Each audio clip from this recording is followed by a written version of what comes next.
देखिए 41 नंबर प्रश्न पर ध्यान दीजिए। जैसे आपको 35 नंबर बताए थे पूंजी पर ब्याज का लेखा छूट जाना, उसी टाइप का ये भी सवाल है। देखिए कहता है कि रवि और रोहित बराबर के साझेदार हैं। पूंजी क्रमशः 40,000 और 80,000 था। वर्ष के अंत में जब खाते तैयार किए गए तब पता चला कि साझेदार को पूंजी पर 5% के दर से ब्याज नहीं दिया गया, जबकि साझेदारी संलेख में ब्याज देना तय था। तो पूंजी पर ब्याज अगर नहीं दिया तो गलती किया ना। वो पूंजी पर ब्याज उसको देना था लेकिन पूंजी पर ब्याज उसने नहीं दिया। तो नहीं दिया, इसके कारण जो है कुछ न कुछ तो गलती हुआ होगा। किसी का पूंजी बढ़ गया होगा, किसी का घट गया होगा। तो कहता है कि अगले साल जब खाता शुरू करेंगे तो अगले साल के प्रारंभ में एक समायोजन प्रविष्टि कर लीजिए और फिर तब आगे का काम जो होगा सो किया जाएगा। तो उसके लिए हम लोग एडजस्टमेंट टेबल बनाएंगे। तो देखिए एडजस्टमेंट टेबल कैसे बनेगा। एडजस्टमेंट टेबल, एडजस्टमेंट टेबल में क्या बताए थे कि पार्टिकुलर कॉलम के अलावा जो साझेदार है उससे एक ज्यादा कॉलम अमाउंट का बनाएंगे। तो इसमें 2 साझेदार है तो अमाउंट का 3 कॉलम। पार्टिकुलर साझेदार कौन सा है, रवि और रोहित। तो एक रवि का हो गया, एक रोहित का हो गया और एक टोटल कॉलम हो गया। ठीक है। अब हमको क्या देखना है कि सही में क्या होना चाहिए और गलती में क्या हो गया। यही 2 चीज देखना होता है। सही में क्या होना चाहिए और गलती से क्या हो गया। तो देखिए पूंजी पर ब्याज हमने नहीं दिया, तो सबसे पहले interest on capital at the rate of 5% की 6% है 5%। तो पहले 5% पूंजी पर ब्याज देना है। तो पूंजी पर ब्याज देंगे तो 40,000 का 5%, 2,000 रवि को ब्याज मिलना चाहिए और 80,000 का 5%, 4,000 रोहित को ब्याज मिलना चाहिए। तो 4 और 2 6,000 रुपया तो ब्याज में होना चाहिए खर्चा। लेकिन ये 6,000 ब्याज के रूप में खर्चा नहीं किया और इतना लाभ तो हुआ होगा ना। व्यवसाय में कुछ ना कुछ तो लाभ हुआ होगा। उस लाभ में से 6,000 ब्याज देना था लेकिन 6,000 ब्याज नहीं दिया और इस 6,000 रुपया लाभ को साझेदार आपस में क्या किया होगा, बांट लिया होगा। कैसे बांटा होगा, तो बराबर के साझेदार हैं तो ये 6,000 बराबर बराबर बांटा होगा ना। अब देखिए कैसे, इसको एक चीज समझाते हैं। जैसे मान लीजिए हम पीएल अप्रोप्रिएशन बनाए होंगे।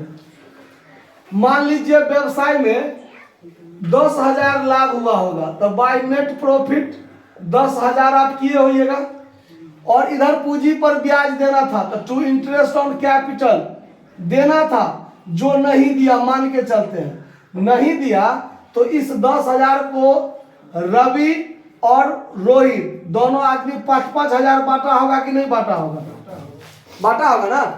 तो गलती से इतना इतना बांट लिया। लेकिन सही में अगर हम देते तो यहां पर नेट प्रॉफिट 10,000 देते। To interest on capital, to interest on capital इसके रूप में हम यहां पर कितना देते, 2,000 4,000 देते तो 6,000 खर्चा होता, तब बचता 4,000। उस 4,000 प्रॉफिट को साझेदार आपस में 2,000 करके बांटता कि नहीं बांटता। समझ में आया बात। रवि और रोहित को मान लीजिए कि अगर 10,000 लाभ हुआ होता, उस 10,000 में 4,000 में बराबर बराबर बांटना था। 6,000 पूंजी पर ब्याज तो देना था लेकिन उसने क्या किया, ये 4,000 तो बराबर बराबर बांटा। वो तो सही किया, कोई बात नहीं, गलती नहीं है। लेकिन इस 6,000 को 2,000 4,000 ब्याज के रूप में देना था लेकिन उसने नहीं दे करके इसको भी 3,000 में बांट लिया। यही ना गलती किया। इसको भी, इस 6,000 को भी क्या किया, 3,000 में बांट लिया। तब ना 3 2 5 और 3 2 5 दोनों साझेदार 5,000 लिया था। तो गलती तो यही किया। अब इसको सही करना है क्या, तो पूंजी पर ब्याज 2,000 4,000 होना चाहिए वास्तव में उसको।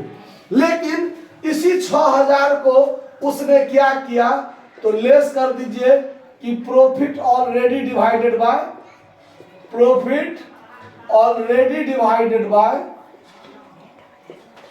पार्टनर। पार्टनर। कैसे कैसे? बराबर बराबर में बांट लिया ना, मतलब 3000 भी ले लिया और 3000 भी ले लिया, तो गलती तो यही किया। तो अब देखिए, अब सही में क्या होना चाहिए?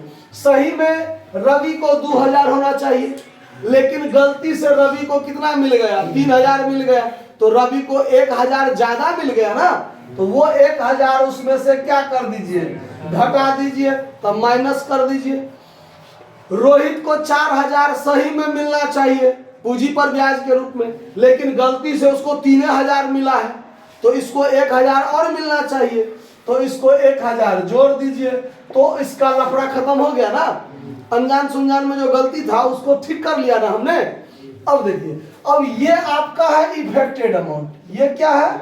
Affected amount. इतना से अगर सही हो जाएगा तो फिर साझेदार के मन में कोई गलत भावना नहीं रहेगा कि हमको कम हो गया या किसी को ज्यादा हो गया, ठीक ठाक हिसाब मिल जाएगा।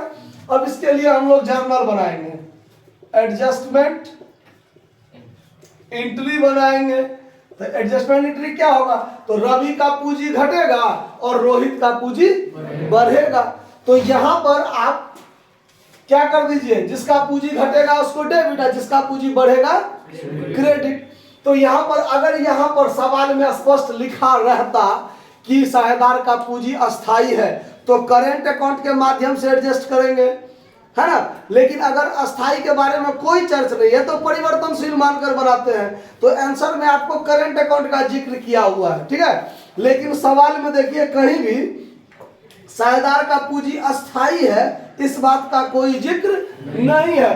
तो आपको इच्छा हो तो अब जैसे नया नियम तो दिया है कि आप करेंट अकाउंट के माध्यम से कीजिए, या आप परिवर्तनशील मानकर कैपिटल अकाउंट के माध्यम से भी कर सकते हैं। तो ये कोई दिक्कत नहीं है कि आप करंट ही लिखिए, समझ रहे बात। अगर अस्थाई रहता तो कंपलसरी हो जाता कि आपको करंट अकाउंट के माध्यम से करना है, लेकिन यहाँ पर सो बात क्लियर नहीं है। तो अगर अस्थाई के बारे में स्पष्ट चर्चा ना हो तो परिवर्तनशील मान करके हम लोग क्या करते हैं? काम कर लेते हैं। तो यहां पर आप क्या कीजिए? तो Ravi capital account, Ravi capital account DR to Rohit capital account, Rohit capital account 1000 आप लिख दीजिए, ठीक है। अब चलिए, अब यहां पर क्या करेंगे? तो नरेशन लिख दीजिए, being affected amount adjusted bye partners capital account, partners capital account. समझ में आया बात? तो एक एक है, आप लोग इसको फॉर्मेट खींच के बना लीजिएगा, हम ऐसे ही बना दिए हैं, कोई दिक्कत? नोट कर लीजिए। धन्यवाद।